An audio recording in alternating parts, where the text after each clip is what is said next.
बकरी चराकर बेटी को पढ़ाया, कीचड़ कंधों से पार करवाया, नीट में देश में 111वीं रैंक है। बेटियों को कोई कम बताता तो लोगों से कई बार लड़ गए पिता। हाल ही में जारी हुई नीट के परिणाम में फिरोद की बेटी निर्मा पुत्री मौजीराम काला ने देश में 111वीं रैंक हासिल की। सामान्य से भी कम आर्थिक स्थिति से गुजर रहे इस परिवार के निर्मा का परिणाम सुनते ही खुशी के आंसू न रुके। निर्मा के संघर्ष को लेकर जब बातचीत की गई तो सामने आया कि उसकी इस सफलता में सबसे बड़ी भूमिका पिता मौजीराम की है।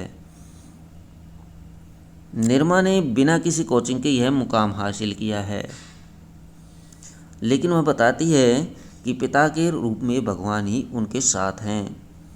बेटी पढ़कर कामयाब बने इसके लिए खुद बकरियां चराते, पैसों की ज़रूरत हुई तो बिना किसी को बताए कर्ज ले लिया। गांव के कच्चे रास्तों पर कीचड़ होता तो निर्मा को कंधे पर उठाकर रास्ता पार करवाते, लेकिन कभी स्कूल नहीं छूटने दिया।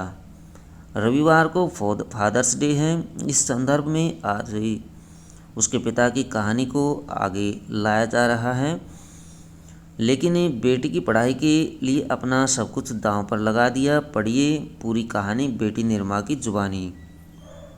4 बहन 1 भाई, पिता के लिए सब बराबर। निर्मा पढ़ाई के साथ घरेलू काम काज और बकरियां चराने में सहयोग करती रही, लेकिन पिता हमेशा कहते कि तुम बस पढ़ाई करो, बाकी मैं संभाल लूँगा।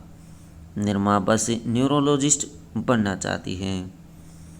रसोई और कमरे के संयुक्त रूप से छोटे से घर में 4 बहनों और 1 भाई के साथ पिता ने दुनिया से लड़ते हुए इस मुकाम तक पहुंचाया है।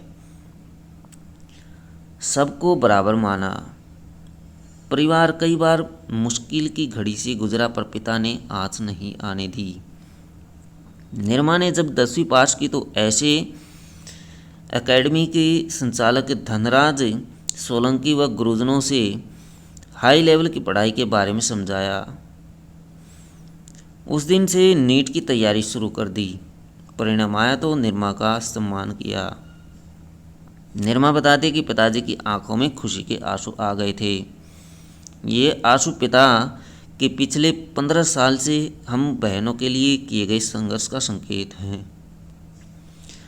1-2 बार परिवार मुश्किल घड़ी से भी गुजरा था, मगर यह आज पिता ने बहनों तक नहीं पहुंचने दी। परिवार ने वह दिन भी देखा जब पैसे नहीं थे। उन्होंने अपने स्तर पर सब कुछ सही कर लिया, लेकिन ये आज तक नहीं बताया कि पैसे की व्यवस्था कहाँ से करते थे। केवल यही कहते थे कि मेहनत करो और एक दिन सफल हो जाओगे।